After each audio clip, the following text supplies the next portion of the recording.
शर्जील मेमन का वज़ीर आला पंजाब मरियम नवाज को चैलेंज। कहा, मैं और मरियम नवाज अपनी नशस्तें छोड़ देते हैं, दोबारा इलेक्शन लड़ते हैं, पता चल जाएगा किसने काम किया और कौन टिकटॉक की वजह से मशहूर है।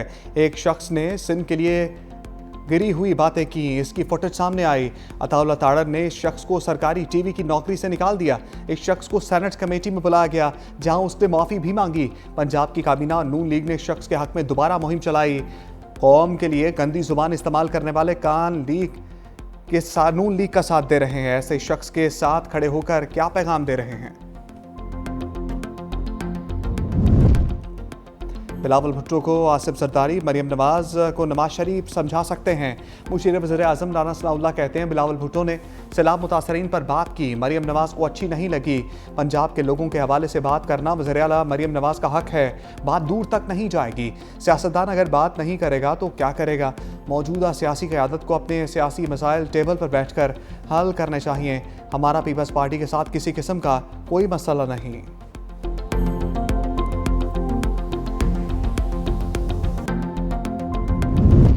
वज़ीर इत्तलात पंजाब अस्मा बुखारी ने सियासी महाज फिर गरमा दिया। बोली, वज़ीर आला पंजाब मरियम नवाज माफ़ी क्यों मांगे? सिंध हुकूमत की तरफ से बहुत माफ़ियाँ उधार हैं। सिंध वाले हर बात पर सिंध कार्ड खेलते हैं।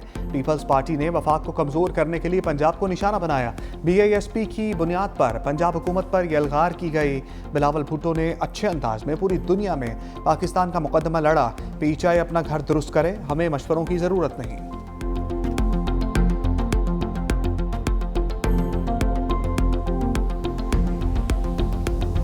पाकिस्तान पीपल्स पार्टी जो है वो आपकी इत्तेहादी है, इस वक्त तक है, ज़रूर है, उसके वोट से आप हुकूमत में आए हैं, लेकिन पाकिस्तान पीपल्स पार्टी आपकी गुलाम नहीं है। मुस्लिम लीग नून पंजाब नहीं है, ना कोई और पार्टी किसी एक सूबे को अपनी जागीर करार दे सकती है। अपने घर की लड़ाई को आप हमारे गले न डालें। जाले रहनुमा अस्मा बुखारी की मुसलसल तनकीद पर जलाल में आ गए। प्रेस कॉन्फ्रेंस में पलविशा खान ने कहा, पीपल्स पार्टी आपकी इत्तेहादी है, गुलाम नहीं। अपने घर की लड़ाई को हमारे सर ना डालें। आपसे पहले भी एक शख्स को एक पेज पर होने का गुमान था, वो पेज कब फटा किसी को नहीं पता। आपको फिर भी पीपल्स पार्टी की ज़रूरत पड़ेगी। कोई पार्टी किसी एक सूबे को अपनी जागीर करार नहीं दे सकती। पीपल्स पार्टी का कोई भी ओहदेदार या कारकुन मुल्क छोड़कर नहीं भागा।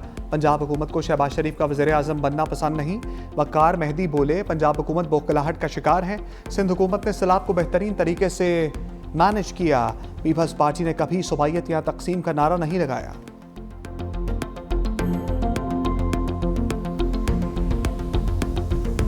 अगर तो ये टोपी ड्रामा नहीं है, अगर तो ये एक नूरा कुश्ती नहीं है, हम समझते हैं ये दोनों जमातें इस मसनूई जबर के निज़ाम की मुस्तफ़ीद जमातें हैं।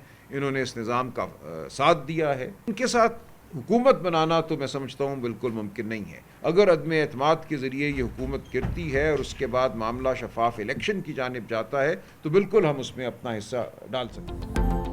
तहरीक इंसाफ ने नून लीग और पीपल्स पार्टी की लड़ाई को नूरा कुश्ती करार दे दिया। सेक्रेटरी जनरल सलमान अकरम राजा कहते हैं, दोनों जमातों की नूरा कुश्ती चंद दिन में ख़त्म हो जाएगी। हुकूमत के खिलाफ अदम एतमाद की तहरीक पर गौर हो सकता है। बानी PTI को पीपल्स पार्टी के साथ इत्तेहाद मंजूर नहीं। अदम एतमाद की सूरत में नए इंतखाबात होने चाहिए। असद कैसर कहते हैं, पीपल्स पार्टी अदम एतमाद लाए, PTI बगैर किसी शर्त के साथ देगी। पीपल्स पार्टी चाहती है हुकूमत से जान छुड़ाई जाए तो अदम एतमाद ज़रूरी है। इस नाजायज़ हुकूमत को पीपल्स पार्टी ने कंधा दिया है।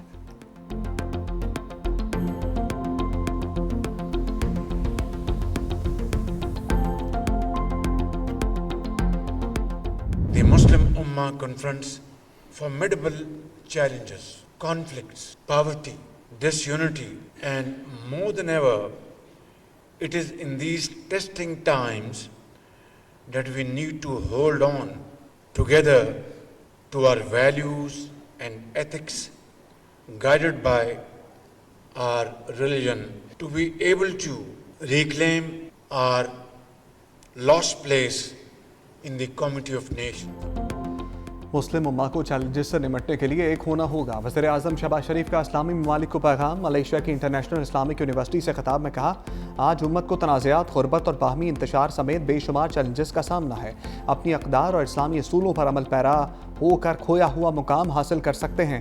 क़यादत कोई इम्तियाज़ नहीं बल्कि एक अमानत है।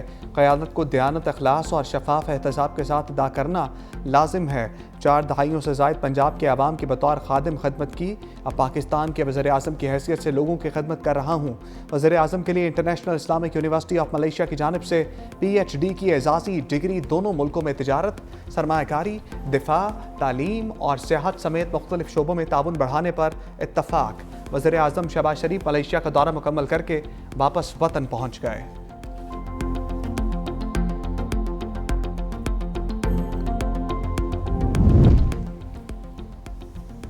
हमास ने इजरायली कैदियों की रिहाई को फौजी इनखला के मराहिल से मशरूत कर दिया। गजा मंसूबे पर शर्म शेख में मुज़ाकरात का दूसरा दौर मुकम्मल। मुज़ाकरात में इजरायली फ़ौज के इनखला के नक्शों और मुग़वियों की रिहाई पर बातचीत। हमास ने वाज़ेह किया कि आखिरी इजरायली मुग़वी की रिहाई आखिरी फ़ौजी के इनखला के साथ जोड़ी जाए। हमास का मुकम्मल जंग बंदी और इजरायली फ़ौज के इनखला के लिए बैनुल अक़वामी ज़मानतों का मुतालबा।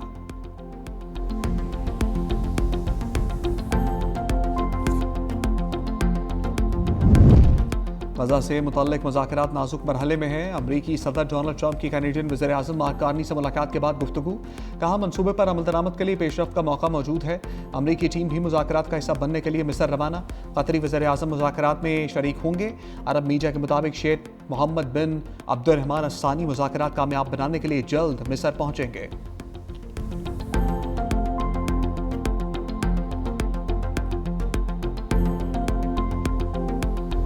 साबिक सेनेटर मुश्ताक अहमद को सेहूनी चुंगल से रिहाई मिल गई। नायब वज़ीर आज़म इसहाक डार ने एक्स पर बयान में कहा, मुश्ताक अहमद की 9 अक्टूबर को वतन वापसी के इंतजामात कर दिए। वो खैरियत से हैं और बुलंद हौसला हैं। उन्होंने फ़लस्तीनी अवाम की हमायत में स्मूथ फ्लोचेला में शिरकत करके गजा के मुहासरे को तोड़ने और इंसानी इमदाद पहुँचाने के लिए साबित कदमी दिखाई।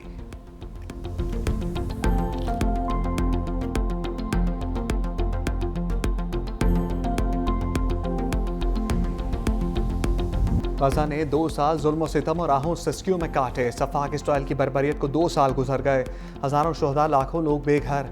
24 घंटे के दौरान मज़ीद 24 फ़लस्तीनी मौत की आगोश में जा सोए। इसराइली बमबारी ने गजा की 3% आबादी को मौत के हवाले कर दिया।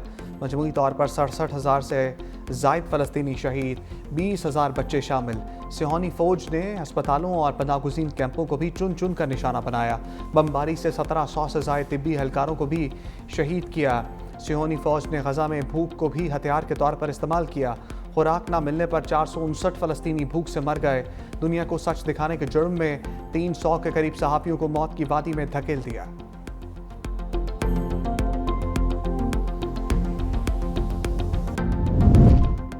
चांद के हुस्न को 4 चांद लग गए। पाकिस्तान समेत कई ममालिक में रवां साल के पहले सुपर मून का नज़ारा। चांद मामूल से 6.6% बड़ा और 13% ज़्यादा रोशन। सूरज गुरूब होने के फ़ौरन बाद मशरिक़ से तलू हुआ।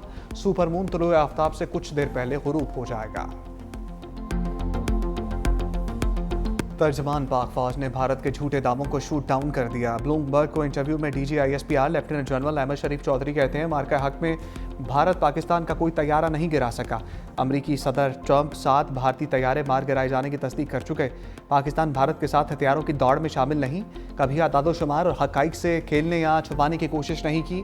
हमारी फ़ौज हिकमत अमली हमेशा मौसर और कारगर प्लेटफार्म्स और पाकिस्तानी टेक्नोलॉजी को शामिल करा रही है। हम हर किस्म की टेक्नोलॉजी, चाहे वो खुद साख्ता हो या मशरक़ी और मगरबी हो, के हसूल के लिए तैयार रहते हैं। चीनी हथियारों के साथ साथ अमरीकी साख्ता F-16 तैयारों का इस्तेमाल भी करते हैं।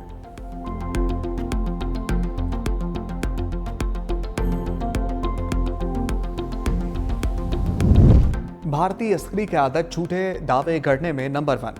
पाकिस्तान के हाथों बदतरीन शिकस्त के बाद बौखलाहट का शिकार। गैर संजीदा और गैर पेशा वराना तर्ज अमल की वजह से जगहंसाई।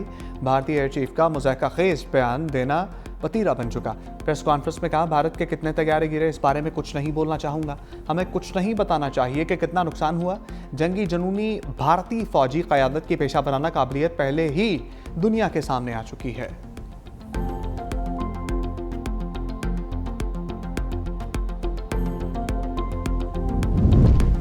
अफगानिस्तान में गैर मुल्की फ़ौजी ढांचे की तैनाती की कोशिशें नाकाबिल कबूल करार।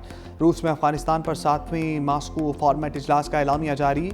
एलामिया में कहा, ये इक़दामात इलाकाई अमन व इस्तेहकाम के मफाद में नहीं, अफगानिस्तान को इस काबिल बनाया जाए ताकि दहशतगर्दी के खिलाफ इक़दामात करे। फ़रीक़ैन ने दहशतगर्दी को अफ़गानिस्तान ख़त्ते और आलमी अमन और सलामती के लिए संगीन ख़तरा करार दिया। फ़रीक़ैन ने इलाकाई ढांचों और फोरम्स के अहम किरदार को उजागर किया। अफ़गानिस्तान की मौजूदा सूरत हाल के ज़िम्मेदार मुल्क माशी बहाली के वादे पूरे करें। अफ़गान अवाम को इंसानी हमदर्दी की बुनियाद पर इमदाद जारी रखने के अज़म का अयादा। फ़रीक़ैन ने बैनुल-अक़वामी बरादरी से अपील की कि वो हंगामी इंसानी इमदाद की फराहमी में तेज़ी लाए। फ़रीक़ैन ने इस इमदाद के सियासी इस्तेमाल की कोशिशों की भी मुखालफत की। पाकिस्तान, रूस, चीन, भारत, ईरान समेत दीगर ममालिक के इजलास में शिरकत।